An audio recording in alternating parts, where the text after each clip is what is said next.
Yaralar vardır hayatta. Ruhu cüzzam gibi yavaş yavaş ve yalnızlıkta yiyen, kemiren yaralar. Böyle durumlarda herkes güçlü bir alışkanlığa, bir tutkuya sığınır. Ayyaş içer, edebiyatçı yazar, yontucu taşı yontar. Acısını dindirmek için her biri en kuvvetli içgüdüsünden medet umar.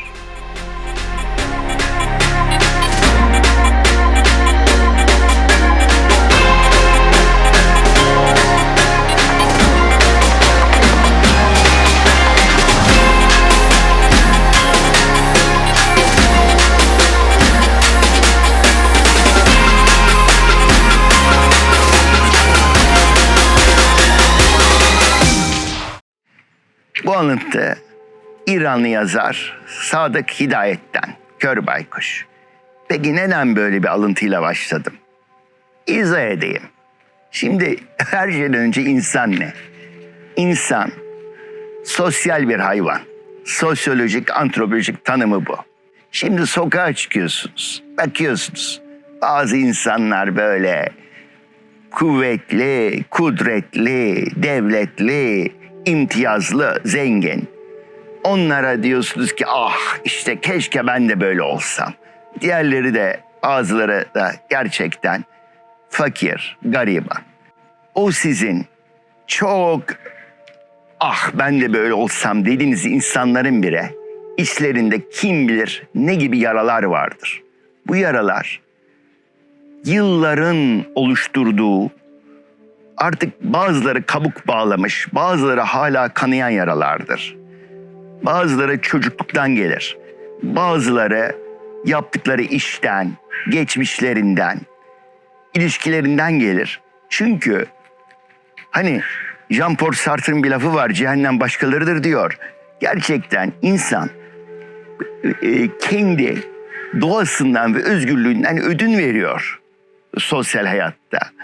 Bazen şöyle bir gözünü kapayıp dinlenmek, kendi ruhunu dinlemek, uzaklaşmak, izole etmek istiyor kendini, mutlu olmak istiyor. Ama tabii nasıl yapılır bu? Herkesin farklı yöntemleri var. Eminim sizin de vardır. Ben kendi açımdan söyleyeyim. Kolay bir çocukluk geçirmedim ama genç yaştan beri ben de gastronomiye sığındım. Şimdi mutfak konusunda iki farklı yaklaşım var. Bir tanesi geleneksel mutfak. Ne anlıyoruz geleneksel mutfaktan? Yılların, tarihin süzgecinden geçmiş, zamanla mükemmele erişmiş, hepimizin alışık olduğu mutfak.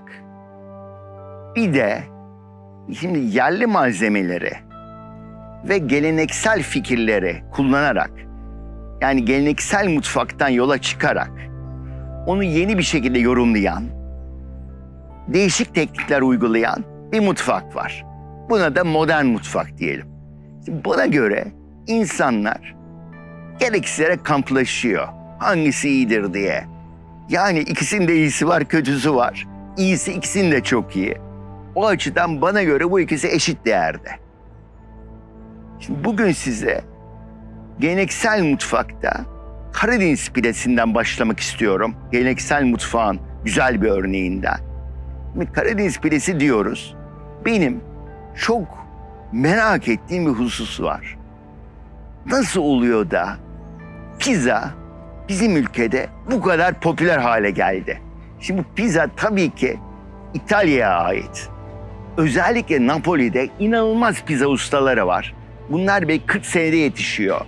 Mesela Pepe diye bir adam var. İtalya'da bir folk kahramanı gibi biri. Ama şimdi ülkemize bakıyorsunuz, bizde yapılan pizzalar en iyileri bile sıradan.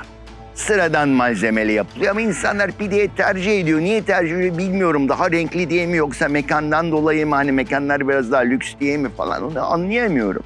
Fakat burada tabii olan geleneksel mutfağı oluyor. Çünkü pide dediğimiz olay da pizzaya çok benziyor ve bir pide ustasının yetişmesi de Bir pizza ustası gibi belki 40 sene alıyor. Belki babadan oğula geçiyor. O hamuru el yoğurmak falan kolay işler değil. Bunu öğrenmek, dengesini tutturmak, mayalamayı bilmek, malzemeyi ayarlamak, ne kadar pişeceğini anlamak, o sıcaklığı ayarlamak, o fırın önünde terlemek, bunlar kolay işler değil. Kolay yetişmiyor bu ustalar. Ve biz bunlara değer vermezsek ileride yetişmeyecek, iyice taşlaşmış pide yiyeceğiz. Pide gidecek, elden gidecek.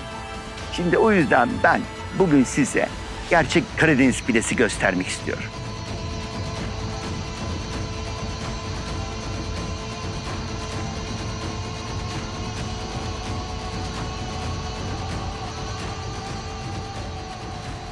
Kendimiz babam yaptı. Babanız yaptı. Evet, babam Ha şimdi ondan bahsediyorsunuz. Yani eski pidecisiniz. Evet. Babanız pideci miydi? Babam Trabzon'da ekmek ustasıydı.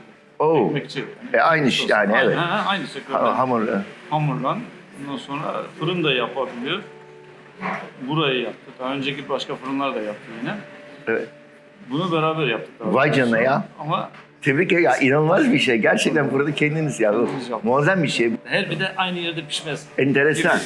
Yani Neden? benim tarzımda, benim yetişme tarzımda babamdan, benim ustam babam olduğu için o şekilde yetiştirdi. Yani peynirliyle, kavurmalıyla aynı yerde pişecek diye bir şey yok. Bunların Yok. yerleri vardı. Yani O bize öğretti işte 8. taş, 9. taş, 10. taş diye fırının içerisinde taşlar var. yapma ya, onlar Yerleri var. hepsi. Yani bunu şöyle söyleyelim, misafirlerimiz masalara geldiği zaman alınan siparişleri ben o masayı fırının içine kuruyorum kafamda. Yani o pide orada o şekilde pişiyor. O anda da açmış. Alınırken yeri belli. Belli o misafir ne şekilde pide yiyor, onun orada yeri var Ankara'da. Ha, kaç senedir pide yapıyorsun? Biz 87'den itibaren ben babamdan başlamıştım. 30 seneyi geçti yani. Ondan önce de biraz Ondan önce belli. babamın Trabzon'daki, yani çocuktan beri fırıncılığı var. Pide ustası bu kadar zor mu yani? Bu böyle nasıl, kaç senede yetişiyor? Şimdi İstanbul hem de pide. Bazı pideleri hakikaten alıyorsun. Gerçekten taş gibi. Ya da işte kıtır geliyor, hemen birden kıvamı bozuluyor. Lezzeti yok. Yani gördüğüm kadarıyla ortada pide salonu çok ama pide ustası az. Nasıl bir şey bu yetişmesi pide ustasının? Şöyle ifade edeyim, yani pide ustası, yani bir kere yani işini seveceksin. Yani severek En önemlisi yapacaksın. o değil mi? Yani aman ben işimi yapayım, yani olsun, pişsin, gitsin diye yaptın mı o usta olmuyor. Evet. Yani usta gerçekten çok bir üst mertebe. Hani benim gözümde. Kendi kendine hani gece yattığın zaman ya Rabbi şükür ben artık bu işi kavradım.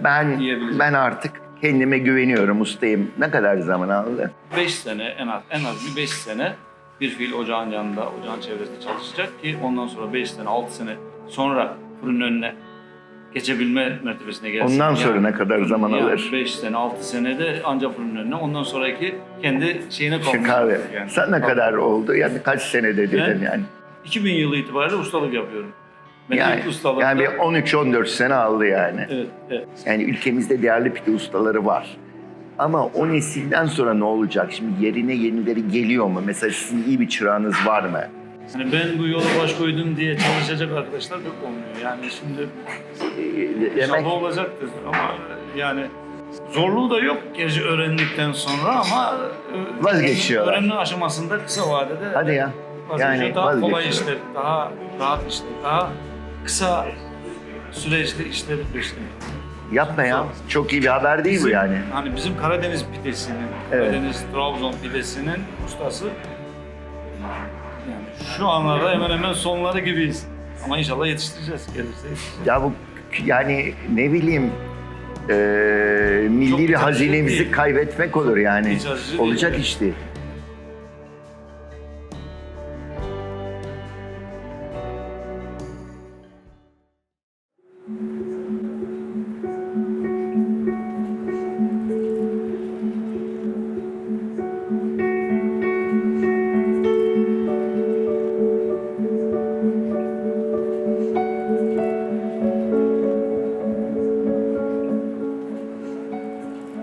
Daha önce modern mutfaktan bahsetmiştim.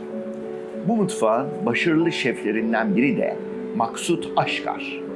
Bileğinin hakkıyla dünyadaki gastronomi çevrelerinde adını duyurmayı başarmış.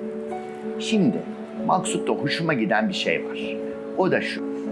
Kendi mutfağını geleneksel mutfağın üstüne koymak yerine temellerini onun üzerine inşa etmesi. Arka planında kompleks bir sürecin olduğunu düşündüğüm geleneksel mutfak için Maksut'un ne düşüneceğini gerçekten merak ediyorum.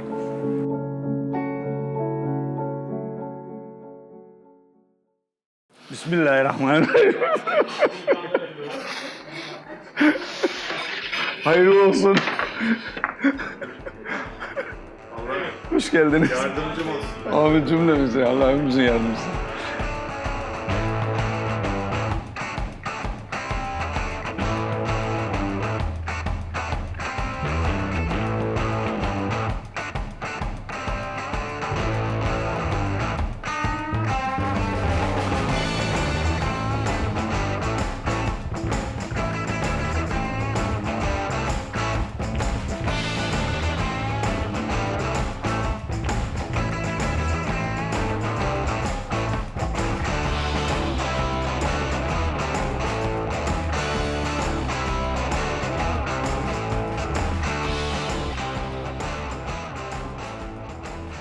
...15-20 dakika önce yoğurduğumuz hamur ikinci aşamaya geldi. Hazırlanma aşamasına.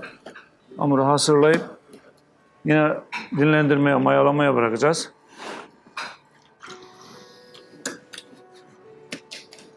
Bir 15 dakika sonra inşallah kesip şekillendirip pide yapmaya hazır olacak. Dakikaları, zamanlar önemli. Yani çok illaki 2-3 dakika değil de illaki 5 dakika, 10 dakika. Bir de hamurun ve havanın sıcaklığı birbirine çok bağdaşıyor. Yani soğuk hamur yoğurursun. Soğuk havada 1 saat daha geç kullanırsın onu. Ama ılık havada ılık hamuru yoğurduğun zaman 3 saat, 4 saat içerisinde kullanırsın taze taze. Bir de makine hamuru yoğururken parçalıyor. Nispeten parçaladığı zaman hani çok kıvamlı tam çıkıyor ama çok kıvamlı hamur çıkmıyor makineden. Elle yoğrulduğu zaman, ellerinde kesip işlenildiği zaman, elinde alıştığı zaman ona o şekilde kullanabiliyorum yani rahat rahat. Elle daha güzel oluyor. İçerisine malzeme koyalım. Tamam. Kavurmalığı hazırlayalım.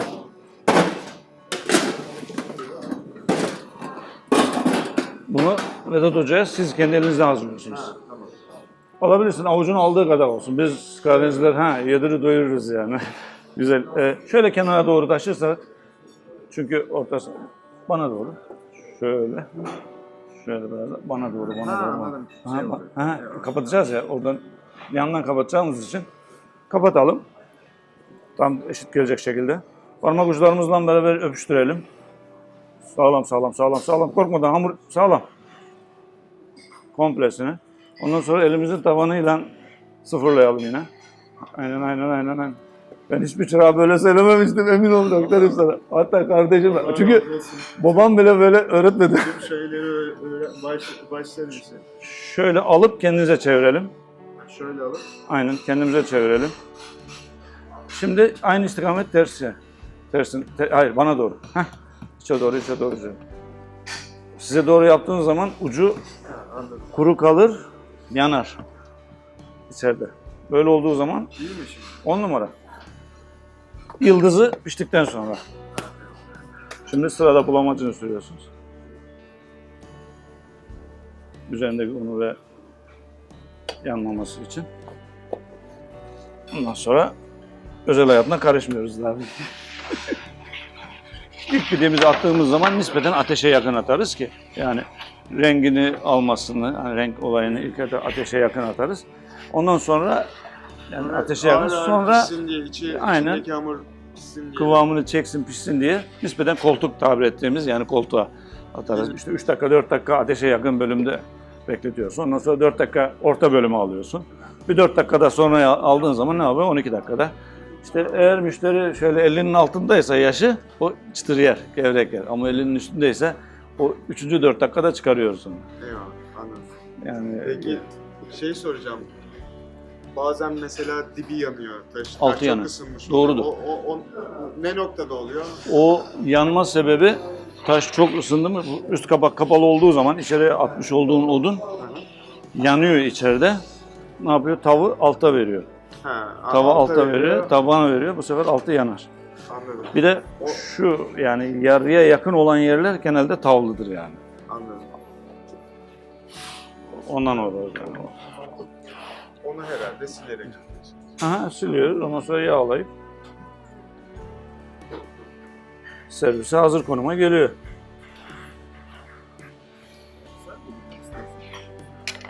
Şöyle açıyorum. Kenardan hemen yap. Aynen şefim.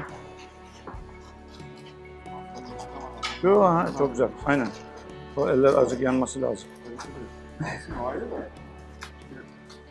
Tereyağısı normaldir ama üzerine şöyle belki bol tereyağlı seviyordur müşterimiz diyelim. Böyle ikram edebiliriz. Buyurun servise. Afiyetle. Odun ateşinde pişen yemek ne olursa olsun bana göre farklı oluyor. Ateşi kullanmak, nasıl kullanılacağını bilmek, o odun kömürü kokusunu pişirdiğiniz yemeğin içine sindirmek olağanüstü bir özellik. Modern dünyada kayboluyor. Kaybolan özelliklerden bir tanesi de gerçek pidecilik. Ne demek gerçek pideci? Pide nedir? Çoğumuz için çok basit. Basit bulduğumuz için aslında bu sanatı kaybetmek üzereyiz. Bana göre ise dünyanın en zor şeylerinden bir tanesi. Çünkü anlamaya çalışıyorum ve bir yerde yani hafsalam almıyor bütün bu farklı değişkenleri. Şimdi bakın arkaya. Bu gördüğünüz Murat Usta, bir kere bu iş babadan kalma bir iş. Bu kara fırını ilk babası kurmuş. Babası yanında yetişmiş. 6-7 sene fırının önüne geçmemiş. O kadar zaman alıyor. Peki bu zaman ne? Aktarılan bu bilgi, görgü, teknik ne? Aslında küçük bileşenler var. Bunların toplamı ama hiçbir hataya yer yok bu işte. Şöyle bir düşünün. Sabah çok erkenden kalkmanız gerekiyor. Çünkü hamuru mayalamak lazım. Doğal maya kullanacaksınız. Süresini bileceksiniz. Tam zamanında yapacaksınız bu mayalama işini.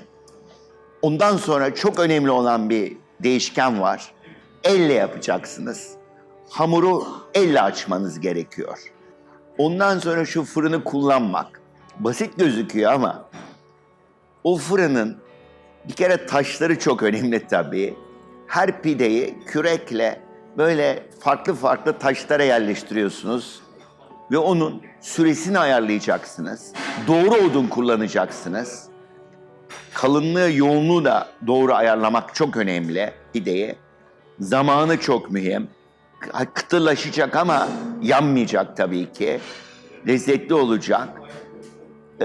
Bütün bunlar süresi artık hepsi birlikte düşünüldüğü zaman ortaya öyle bir tablo çıkıyor ki bana bu tablo biraz hani sonsuzluğu düşündürüyor. Yani şimdi sonsuzluğu düşünün. Yani aklınız kolay kolay almaz. Dersiniz ki benim bilmediğim bir şeyler olması lazım burada. Ulvi bir tarafı da var. Bu da aynı öyle. Bence bu işin aslında ulvi bir tarafı var.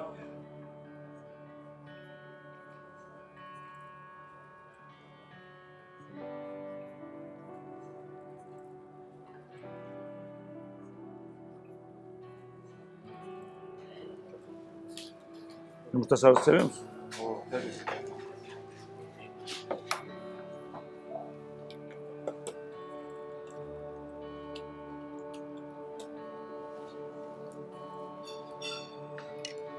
Şöyle bir yer yapalım ona.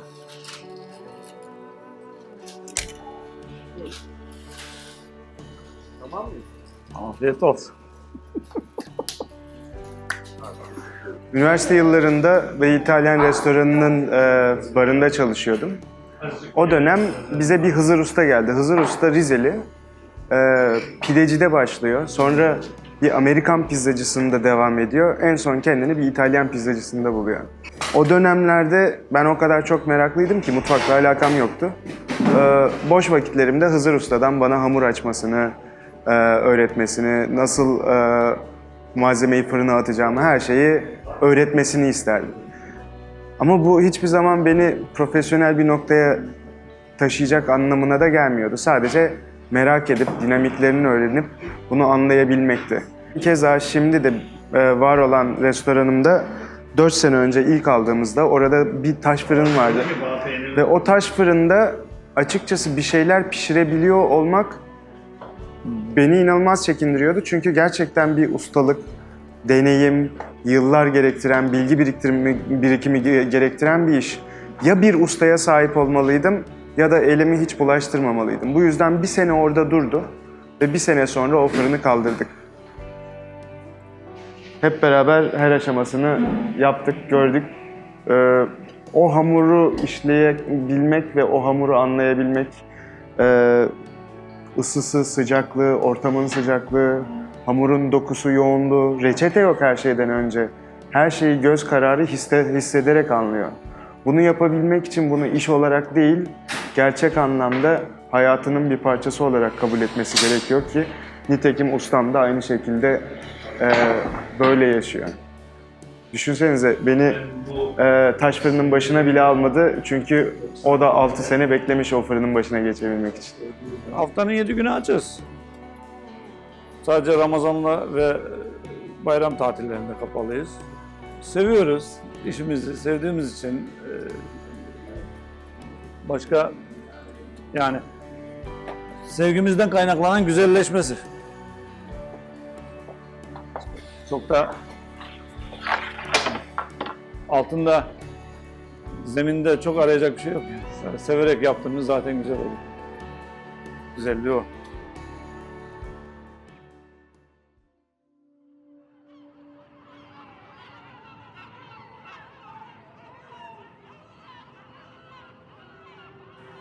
Ahmet Hamdi Tanpınar, kanımca çok önemli bir romancı. Saatleri Ayarlama Enstitüsü yazılmış en önemli romanlardan. Sadece ülkemizde değil, tüm dünyada bir şaheser.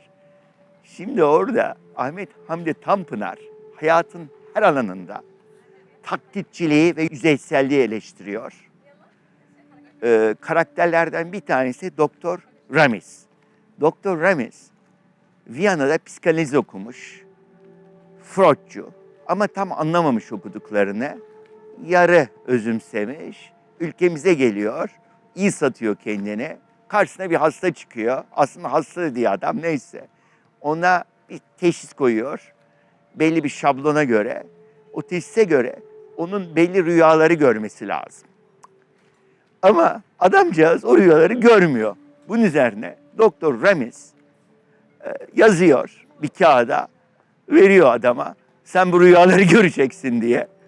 Adam da bir türlü göremiyor rüyaları. Görmediği için de tedavi olamıyor ve bir türlü kendini hastaneden, tımarhaneden kurtaramıyor.